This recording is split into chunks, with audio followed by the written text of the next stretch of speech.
vous ne trouverez jamais, on fausse même la psychologie humaine, vous ne trouverez jamais un peuple qui admire l'histoire d'un autre peuple. Prenez la Serbie, prenez n'importe quel peuple de l'Europe centrale.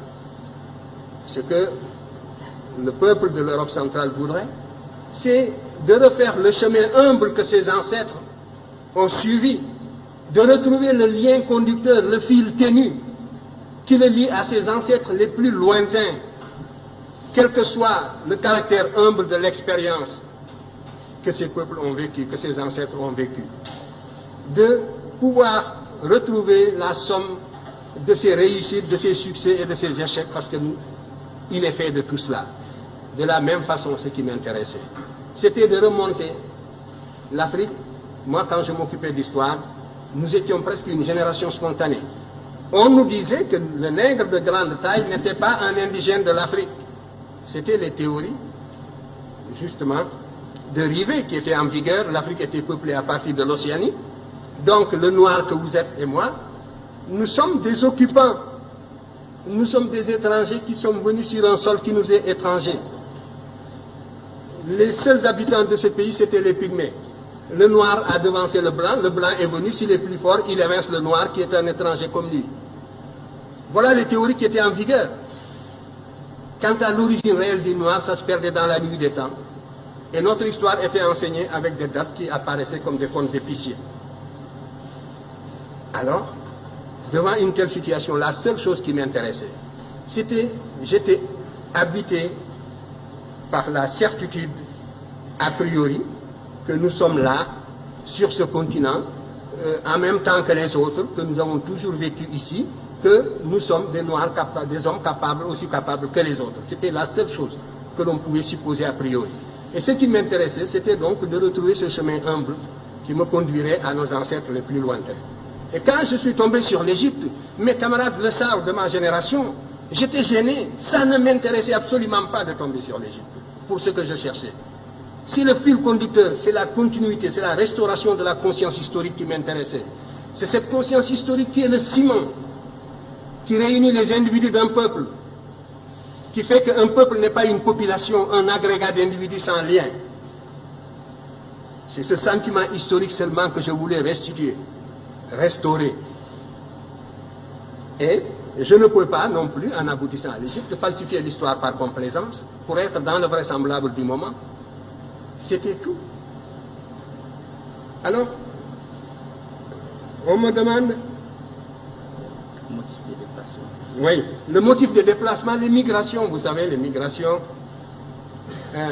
il y a toujours une pression matérielle, soit des intempéries, phénomènes climatiques, sécheresse comme au Sahara, voilà, nous le savons. J'ai identifié plusieurs voies de migration. Le Sahara, à partir de moins 7000, j'ai établi des datations au C14, qui nous donnent un Sahara qui commence à se désertifier vers moins 7000, même, j'ai trouvé même des dates de moins 8000. Donc, à partir de là, le Sahara se désertifie. Les populations qui étaient plus au nord sont montées vers l'Afrique du Nord. Et les Noirs qui sont en Afrique du Nord, ce ne sont pas seulement des Noirs qui sont allés là-bas du fait de l'esclavage du Moyen-Âge. Ils font partie aussi d'une souche très ancienne. Et les populations qui étaient plus au sud sont descendues. C'est les Proto-Wangara qui sont descendus vers le sud, d'autres sont allés vers l'est. Donc, il y a là une cause climatique de déplacement de peuples. Je vous ai dit que les déplacements se font à la petite semaine. Il y a 2400 ans, ce qu'on appelle la dernière période humide, où toute l'Afrique était couverte de prés herbeuses. Donc, on pouvait se déplacer depuis la vallée du Nil jusqu'à l'océan Atlantique en marchant derrière des troupeaux. Par conséquent, là aussi, il y a une voie de migration. Maintenant, il y a la corrélation également entre des événements intérieurs et des événements extérieurs. Il est certain que le sac de Thèbes par les Assyriens, la façon féroce dont les Assyriens ont détruit la ville de Thèbes en 663, a eu des répercussions comme l'occupation de Paris par les Allemands, mais ça n'a pas duré. Donc la métropole noire, une fois qui était vénérable, millénaire, la première fois qu'elle a été mise à sac, ça a eu des répercussions profondes sur les populations africaines qui vivaient presque attirées comme en formant une sorte de grappe autour de la vallée du Nil. Dans les publications prochaines, je montrerai que les Égyptiens étaient descendus jusqu'au Shabbat, c'est sûr, jusqu'aux Zaïre. Nous avons des preuves archéologiques de tout cela. Nous avons des preuves archéologiques qui sont venues ici, des preuves relevant de la linguistique, d'autres faits qui sont venus justement jusqu'à la boucle du Niger. Ça concerne la première question sur laquelle je dirai un mot.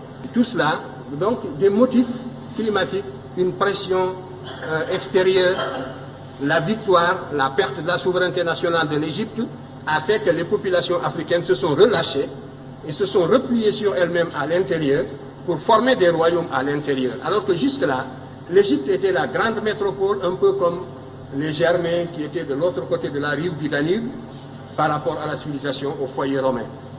L'Égypte était le véritable foyer auquel le reste de l'Afrique noire était lié par 1000 liens d'esclaves. Et à partir du moment où l'Égypte a perdu la souveraineté nationale, ces populations, évidemment, se sont organisées sur d'autres bases. Alors tout cela, ce sont donc des motifs de déplacement. Pour l'histoire, la période la plus proche. Donc pour la plus ancienne, il devait en être ainsi. Les variations climatiques, on peut les cerner par la paléoclimatologie. Ça peut être aussi dû au fait que le manque de nourriture, la pression sélective, tout cela, ce sont autant de facteurs qui jouent pour expliquer le déplacement. En tout cas, vous pouvez remonter, vous, en ce qui vous concerne, jusqu'aux racines de la philosophie africaine. Je vous invite à étudier la cosmogonie héliopolitaine. Je l'ai décrite d'ailleurs brièvement dans Civilisation ou Barbarie. Vous y trouverez les prémices. Vous commencerez à vous faire une idée de la consistance de la pensée de vos ancêtres de la vallée du Nil qui étaient noirs comme vous, ici. Si c'était cela, si ce n'était pas cela des arguments, c'est la preuve que, vous voyez, on a presque le cerveau vidé et les arguments d'une certaine source ne se fixent plus. C'est ça l'aliénation. Parce que vous demandez, que valent donc ces arguments-là? Est-ce que j'ai inventé les projections que je vous ai faites, que vous pouvez retrouver dans la vallée du Nil, où vous trouverez justement cette civilisation qui est discutée, ces agents qui se sont représentés plus noirs que vous-même? Mais déjà, vous avez des œillères de l'éducation colonialiste et vous ne pouvez plus voir cette réalité palpable. C'est ça la cécité intellectuelle. Vous comprenez? Où est la raison dans cette éducation? Où est la raison? Où est le développement du sens critique dans cette éducation? Voilà le danger contre lequel nous devons vous prémunir. Il faut que votre cerveau fonctionne. Je disais encore hier et je le répéterai demain, que ce que nous voulons, ce que nous visons dans votre éducation, c'est de réveiller justement le bâtisseur de nations qui dort en chacun de vous. C'est de réveiller le créateur qui dort en chacun de vous. Et cela suppose donc une réforme qui mette l'accent sur la rationalité, sur les facultés créatrices de l'individu et sur l'indépendance intellectuelle de l'individu. Voilà le but que vise mon enseignement en tout cas. Et si je ne l'atteins pas, c'est bien. Les moyens de prouver, ce sont les moyens scientifiques. La critique scientifique, n'est-ce pas, c'est une méthode. Moi, j'ai utilisé tout l'arsenal des méthodes d'investigation et des méthodes de preuve. J'ai esquissé même des méthodes nouvelles pour l'histoire africaine. Que justement, les maîtres que vous citez, je parlais des maîtres occidentaux, n'est-ce pas, que vous citez, utilisent largement. Parce que le paradoxe, c'est que tout cela dont vous parlez, ils sont coincés aujourd'hui. Parce qu'il n'y a que cette voie pour renouveler la science historique, et c'est moi qui vous le dis. Et ils sont coincés dans leur propre développement idéologique, et ils ne savent plus comment se dégager de la position inconfortable où ils se trouvent intellectuellement. Ils sont confinés dans des positions idéologiques indéfendables. Et il vous suffirait de fournir un peu d'effort, d'acquérir la connaissance directe pour les dépasser. C'est moi qui vous le dis. Alors, ils voudraient bien sortir de cette position pour récupérer cette littérature. Mais, sans nous citer, bien sûr, mais tout cela est extrêmement difficile. Et la cause est entendue depuis longtemps. C'est de cela que je voulais vous parler. Vous dites que aussi longtemps qu'on ne reconnaîtra pas, mais on reconnaît déjà. Et maintenant, c'est la conspiration du silence. On n'attaque plus parce qu'on n'a plus d'arguments pour attaquer. Et ce n'est pas le désir qui leur manque, vous le savez bien.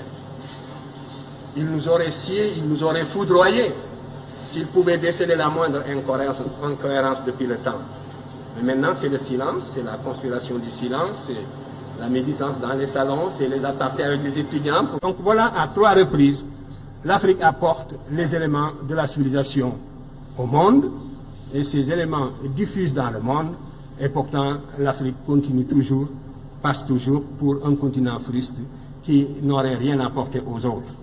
De restaurer cette conscience historique continentale africaine, de l'intégrer dans l'enseignement, c'est un facteur de cohésion de l'ensemble des peuples africains à l'abri de toutes les formes d'agression culturelle.